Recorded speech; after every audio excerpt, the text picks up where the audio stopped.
Cycle લઈને 12 જ્યોતિર્લિંગની યાત્રાએ નીકળેલો કર્ણાટકનો યુવાન ભાવનગર જિલ્લાના ઘોઘા ખાતે આવી પહોંચ્યો હતો।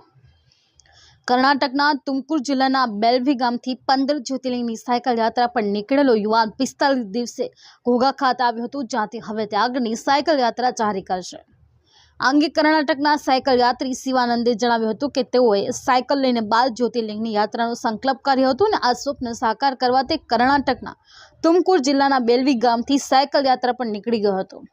45મા દિવસે સુરતના હાજીરા બંદરથી ભાવનગરના ઘોઘા બંદર વચ્ચે ચાલતી રોરો ફેરી મારફતે ઘોઘા આવી પહોંચ્યો હતો, જ્યાં તેમણે અત્યાર સુધીમાં તમિલનાડુના રામેશ્વર જ્યોતિર્લિંગ, આંધ્રપ્રદેશના મલ્લિકાર્જુન જ્યોતિર્લિંગ અને મહારાષ્ટ્રમાં આવેલ ભીમાશંકર જ્યોતિર્લિંગ, ત્રંબકેશ્વર જ્યોતિર્લિંગ અને ઘુમેશ્વર જ્યોતિર્લિંગ એમ કુલ 5 જ્યોતિર્લિંગની સાયકલ પર યાત્રા સંપન્ન કરી છે।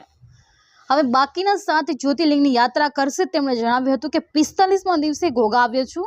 અહીંયાથી તેઓ કોળિયાક ખાતે નિષ્કલંક મહાદેવના આશીષ મેળવી બાદમાં સોમનાથ જ્યોતિર્લિંગ જવા માટેની યાત્રા આગળ ધપાવશે।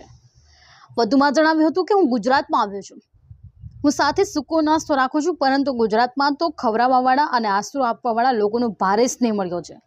જ્યાં પણ જાઉં છું ત્યાં રહેવા જમવાની વ્યવસ્થા થઈ જાય છે, તેથી મારે ગુજરાતમાં પ્રવેશતાની સાથે જ રહેવા જમવાની કોઈ ચિંતા રહી નથી। ગુજરાતીઓ તરફથી મને ખૂબ જ સાથ અને સહકાર સાથે પ્રેમ મળ્યો છે, ત્યારે ગુજરાતીઓએ આપેલું સાથ કાયમ માટે યાદ રહેશે તેમ જણાવ્યું હતું। अश्विन गोयल, जी न्यूज़, भावनगर से आया। कर्नाटक से तुमकुर डिस्ट्रिक्ट बेल्लावी विलेज, उधर से 12 ज्योतिर्लिंग साइकिल यात्रा। अभी 5 कंप्लीट हो गया, अभी 7 बाकी है और 4 दम भी कंप्लीट कर रहे हैं ना।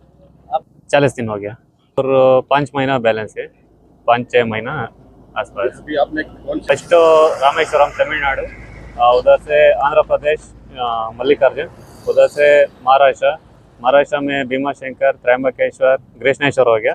अभी सोमनाथ जाएगा, सोमनाथ से नागेश्वर और द्वारका, उधर से मध्य प्रदेश में ओमकारेश्वर, महाकालेश्वर, बाद में झारखंड है। फर्स्ट केदारनाथ जाएगा, केदारनाथ से काशी से झारखंड, झारखंड से लास्ट पूरी जगन्नाथ।